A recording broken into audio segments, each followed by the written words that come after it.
Algorithms के साथ में, यूट्यूब के जो एल्गो है उसके साथ में अडेप्ट कर लेंगे, जो सिस्टम है यूट्यूब का, तो आप ज़्यादा आगे जा सकते हैं। तो मैंने वही किया और जो स्पोर्ट्स के कंटेंट थे उसकी क्वांटिटीज़ बढ़ा दी। थोड़े और टाइम के बाद में मैंने सारी वीडियोज़ ही स्पोर्ट्स की डालना शुरू कर दी। जिस चैनल का नाम प्रयोगशाला के नाम से स्टार्ट हुआ था, जहाँ पर मैं साइंस एक्सपेरिमेंट्स किया करता था, साइंस की चीज़ों के बारे में बताया करता था, डेमो दिखाया करता था, वो सारा का सारा बदल करके हो गया स्पोर्ट्स के बारे में। चैनल का नाम प्रयोगशाला से स्पोर्ट्सशाला हो गया। यहाँ तक का सफ़र रहा और मैं स्पोर्ट्स की वीडियोस बनाने लग गया। इसके बाद में वो जो कीड़ा था, अब एक्सपेरिमेंट्स वाला, साइंस वाला, वो फिर से आया और मैंने सोचा कि ये तो ठीक है, स्पोर्ट्स वाला चैनल ठीक-ठाक चल रहा है, मैं महीने के 10-20 हज़ार रुपए कमा भी रहा हूँ। मैंने सोचा कि अब एक दूसरा चैनल स्टार्ट कर लेते हैं, जहाँ पर अपन एक्सपेरिमेंट्स और साइंस वाली चीज़ें दिखा सकें। तब जाकर के शुरू हुआ क्रेजी एक्सवाईजी, जिसका उस टाइम पे नाम था ब्लेड एक्सवाईजी। ब्लेड एक्सवाईजी का मतलब ये था कि किसी भी चीज़ को काट करके दिखाना है। मैंने पहली वीडियो बनाई वहाँ पर जिसमें मैंने क्रिकेट बॉल को काट करके दिखाया था कि इसके अंदर क्या होता है, और ऐसी वीडियोस बनाता था। हमने भाई मतलब पता नहीं क्या-क्या काट दिया। हमने बिजली का मीटर काट दिया, हमने कीबोर्ड काट दिया, इस तरीके की वीडियोस थी स्टार्टिंग की। लेकिन थोड़े टाइम के बाद मुझे रियलाइज़ हो गया कि यार, अगर इतना पर्टिकुलर रहेंगे तो काम नहीं चलेगा। अगर थोड़ा-सा वाइड वैरायटी ऑफ कंटेंट मैं बना सकूँ तो बढ़िया रहेगा। तो वहाँ पर हमने फिर से जो साइंस एक्सपेरिमेंट जो कि हम छोड़ चुके थे, उनको लाना स्टार्ट किया। क्योंकि साइंस के बारे में मुझे जो नॉलेज थी वो बहुत अच्छे से हो गई थी। फिर साथ में आईआईटी से मैंने इंजीनियरिंग भी कर ली थी, तो उसने बहुत हेल्प किया इन सब चीज़ों को समझने में कि किस तरीके से जो साइंस वाली चीज़ें वो काम करती हैं। मैं चीज़ों को विद लॉजिक समझाता था और कहीं न कहीं मेरे जो स्पीकिंग स्किल्स थे, जो मेरा जो रिप्रेजेंटेशन था, वो भी बेटर हुआ टाइम के साथ में, और लोगों को वो चीज़ बहुत अच्छी लगी कि मैं सिंपल तरीके से किस तरीके से चीज़ों को दिखा रहा हूँ और समझा पा रहा हूँ। और तब जाकर एक कॉन्फिडेंस भी आने लगा और क्रेज़ी एक्सवाईजी जो है, वो चैनल थोड़ा-सा चल गया। थोड़ा-सा का मतलब है कि 1 लाख सब्सक्राइबर्स हो गए 40 दिन के अंदर, जो कि बहुत बड़ी बात थी उस टाइम पर। आप सब लोगों का जो प्यार है वो मिलने लगा, बहुत अच्छा लगने लगा। खुद पे काम किया, सब चीज़ें करी, 2 मिलियन तक पहुँच गए।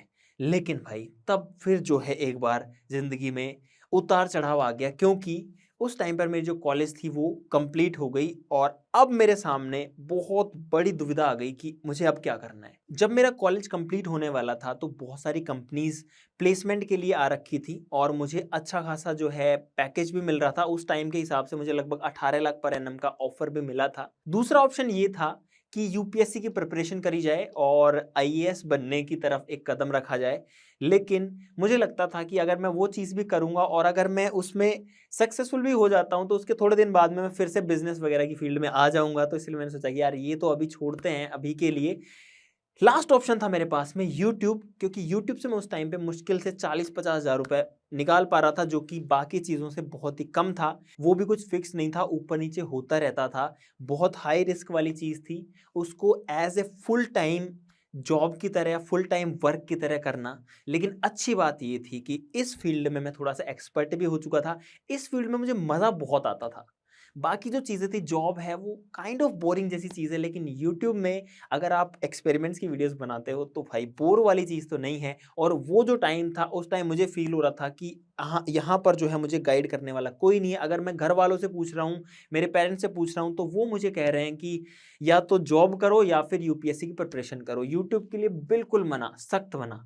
अब यहाँ पर उन्होंने जो गाइडेंस दी, गलती उनकी भी नहीं है, क्योंकि यूट्यूब उनके लिए इतना नया था कि उनको पता ही नहीं था कि ये चीज़ आगे किस तरीके से एक्सपेंड कर सकती है। उन्होंने सख्त मना किया कि यूट्यूब नहीं करना। लेकिन भाई मैंने रिस्क लिया और रिस्क उस टाइम पर वो काफ़ी बड़ा था। अगर चीज़ें सही से काम नहीं करती तो मुझे नहीं पता कि मैं आज क्या कर रहा होता। लेकिन इतना मुझे विश्वास था कि एक चीज़ अगर फेल होती है तो मैं दूसरी कुछ ना कुछ बिल्डअप कर लूँगा। और गाइज़, आप लोगों को भी ये समझना चाहिए कि जब आपके सामने ऐसी सिचुएशन आए कि आपको एग्ज़ैक्टली क्या करना है, जब आप कई चीज़ों में कन्फ्यूज़्ड हो, तो भाई सबसे सिंपल ऑप्शंस ये है कि आपके पास में जो भी चीज़ है आप स्टार्ट तो करो यार उस चीज़ को। ऐसा नहीं है कि बस सोचते ही रहेंगे। अगर आप सोचते ही रहोगे तो कुछ भी नहीं कर पाओगे। जो अपॉर्च्युनिटीज़ आपके पास में है, उसको यूटिलाइज़ करो। भले वो छोटी है, वो बड़ी है। हो सकता है कोई छोटी-सी चीज़ जो है वो आपके जीवन में आकर के बहुत बड़ी बन जाए टाइम के साथ में। तो वो सिर्फ़ जो है टाइम देने वाली बात होती है। यूट्यूब मेरा खुद का डिसीज़न है। हाई रिस्क फैक्टर था, मैंने लिया, यूट्यूब प्रॉपर्ली स्टार्ट किया, कॉलेज छोड़ के घर आ गया और जैसे ही घर आया, घर आकर के वीडियोज़ बनाना स्टार्ट करी, फिर से वही प्रॉब्लम्स। अब लोग और सोसाइटी बोलने लग गई मेरे पेरेंट्स को कि आपका जो बच्चा है उसने आईआईटी से बीटेक करी है और अभी वो क्या कर रहा है यार, ये सब मतलब कैमरा वैमरा लेके कहाँ घूम रहे हैं, ये एक्चुअली में लोग कहते थे। कुछ लोग तो यहाँ तक भी कहते थे गाइस, मैं आपको बताऊं कि ये देखो अभी ये कुछ खेल दिखाने वाले लोग आ गए हैं, अभी ये यहाँ पर कुछ तमाशा सा करेंगे। तो ये वाली बातें भी चलती थी। हमारे एक्सपेरिमेंट्स को, हमारी वीडियोस को लोग तमाशा समझते थे, क्योंकि उस टाइम हमें ज़्यादा लोग जानते नहीं थे या उतना बड़ा नेटवर्क नहीं था। तो ऐसा भी हमने सुना है लाइफ में, जो कि अगर उसको उस पे ज़्यादा दिमाग लगा दिया तो आदमी डिमोटिवेट हो जाएगा, लेकिन वैसा नहीं किया मैंने कम से कम। और मैंने अपने घर वालों को समझाया, मैंने अपने पेरेंट्स को समझाया कि मुझे थोड़ा-सा टाइम देने दीजिए इस चीज़ पे, अगर नहीं काम करेगी तो मैं और चीज़ें कर लूँगा, लेकिन अभी मैं इसको छोड़ना नहीं चाहता। इसी वजह से मैंने अगर इतना रिस्क लिया है तो यहाँ पर मैं 100% अपना दूँगा। तब मैंने अपनी टीम बिल्ड करी, और एक बहुत अच्छी टीम जो है ना गाइस, वो बहुत ज़रूरी होती है। आप कुछ भी करना चाहें, अगर आपकी टीम अच्छी नहीं है, तो आप कितनी भी बड़ी चीज़ सोच लो, वो चीज़ बीच में कुछ ना कुछ प्रॉब्लम की वजह से गिर जाएगी। और फॉर्च्यूनेटली मुझे बहुत अच्छी टीम जो है वो मिली। मैंने सब लोगों को ट्रेन किया बेसिक से, कैमरास चलाना, एडिटिंग, क्योंकि ये सब चीज़ें मैं पहले जान चुका था। और इसी वजह से एक स्ट्रॉन्ग टीम मेरे पास में आ गई और हम लोग वीडियोस पे अब काम कर सकते थे। हमने काम करना शुरू किया, यूट्यूब में ग्रोथ नॉर्मल चलती रही, ऐसा कुछ खास नहीं हुआ, बस यूट्यूब चलता रहा, अपना खर्चा निकलता रहा, बस इससे ज़्यादा कुछ नहीं हो रहा था। लेकिन अब आता है गाइस सबसे इंटरेस्टिंग पार्ट और सबसे चैलेंजिंग पार्ट भी, कोविड आ गया। अब जब कोविड आया भाई, तो सबसे बड़ी दिक्कत ये थी कि ना बाहर जा सकते हैं, हमारी वीडियोस तो वैसे ही आउटडोर होती हैं, ना बाहर से सामान ला सकते हैं, कुछ नहीं कर सकते। और यहाँ पर एक तो वैसे ही व्यूज़ उतने अच्छे से नहीं आ रहे हैं, अगर वीडियोस बनाना छोड़ दिया तो प्रॉब्लम हो जाएगी। लेकिन गाइज एक बात आपको बताता हूँ, अगर कोई प्रॉब्लम आती है, अगर आप ध्यान से उसको ऑब्जर्व करेंगे तो उसके अंदर कोई ना कोई अपॉर्चुनिटी भी ज़रूर से छिपी होती है। काफ़ी टाइम सोचने के बाद में जब 5-7 दिन हो गए, बेचैनी हो गई शरीर में कि यार इतने दिन हो गए वीडियोस नहीं बना रहे, तब दिमाग में आया कि अभी एक बहुत अच्छा मौका भी है। लोग अपने घरों में बंद हैं, लोग बाहर नहीं जा पा रहे हैं, और जो लोग वीडियोस बनाते हैं, जो कंटेंट क्रिएटर्स हैं, वो भी वीडियोस नहीं बना पा रहे हैं। यानी कि यूट्यूब पर देखने वाले ज़्यादा हैं, वीडियोस बनाने वाले लोग कम हैं। जो सप्लाई है वो कम है, डिमांड ज़्यादा है। बेसिकली बिजनेस का सिंपल फंडा है। और वहाँ पर हमने सोचा कि अब हम एक काम करेंगे, अगले 7 दिन के लिए डेली वीडियो बनाएंगे। नेक्स्ट 7 डेज़ के लिए डिसाइड किया था। वीडियोस बनाई भाई, पहले दिन बनाई, दूसरे बनाई, 7 दिन तक हमने रोजाना वीडियो बना दी। 7 दिन का मैक्स टारगेट था, उससे पहले हम लोग हफ्ते में 1-2 वीडियोस ही बनाते थे, तो बहुत बड़ा टारगेट था। लेकिन फिर रुकने का मन नहीं किया। 8वें दिन भी नहीं रुके, 9वें दिन भी नहीं रुके।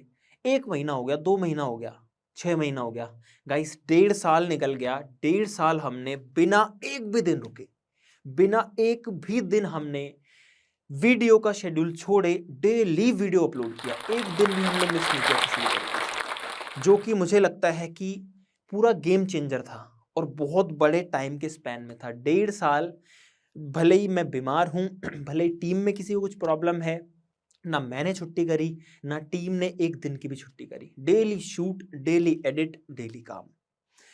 वहां पर उस चीज ने बहुत बड़ा बूस्ट दिया। लगभग 3 मिलियन से 13 मिलियन हो गए चैनल के ऊपर सब्सक्राइबर्स। आप लोगों का इतना प्यार मिला, इतना सपोर्ट मिला कि भाई उसके बाद में आज आपके सामने 20 मिलियन पर पहुंच चुके हैं। और आप सब लोगों का थैंक यू भी कहना चाहूँगा कि आप सब लोगों ने इतना साथ दिया शुरुआत से। आप लोगों ने मोटिवेट भी किया, आइडियाज़ भी दिए कि अमित भाई ये वीडियो बनाओ यार, ये चीज़ हमको देखनी है, तो उससे भी बहुत ज़्यादा हेल्प मिली। लेकिन हेल्प को ढूंढने वाला होना चाहिए, चीज़ को समझना हमको आना चाहिए कि अगर मुझे समझ नहीं आ रहा कि वीडियो कहाँ से बनाऊँ, भाई कमेंट्स पढ़ लो, कमेंट्स में बहुत सारे आइडियाज़ होते हैं, तो वहाँ से बहुत सारी चीज़ें मिली। इसीलिए सभी लोगों का तहे दिल से थैंक यू सो मच।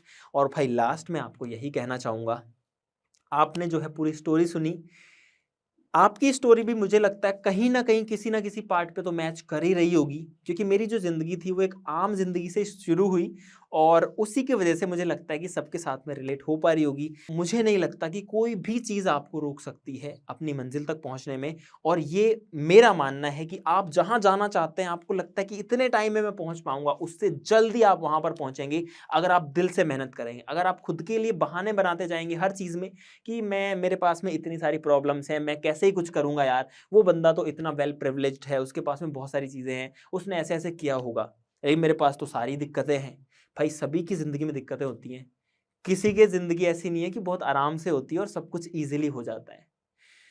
तो आप लोग भी प्लीज जहां पर भी आपको लगे कि दिक्कत है, टेंशन है, भाई वो पार्ट ऑफ लाइफ है, वो होगा आपके पास में। अगर वो नहीं आ रहा तो आप ग्रोथ ही नहीं कर पाओगे। वो आएगा तभी आप कुछ नया सोचोगे, तभी आप काम करने के लिए अपने कंफर्ट जोन से बाहर निकलोगे और तभी आप कुछ बड़ा करने के बारे में सोचोगे और बड़ा कर पाओगे। गाइस, इन्हीं वर्ड्स के साथ में थैंक यू कहना चाहता हूं जोश टॉक्स को, जिन्होंने मुझे मौका दिया यहां पर बोलने का। Thank you so much. आप सभी लोगों का तहे दिल से धन्यवाद, क्योंकि जो कुछ है, जो कुछ आज हम हैं, हमारी टीम है, जो कुछ क्रेजी XYZ है, वो आप सब लोगों की वजह से है। अगर आप नहीं होते तो ये कुछ भी नहीं होता। Thank you so much. इस वीडियो के बारे में अपनी राय नीचे कमेंट सेक्शन में हमें बताएं और अपने दोस्तों के साथ ये वीडियो शेयर करना ना भूलें।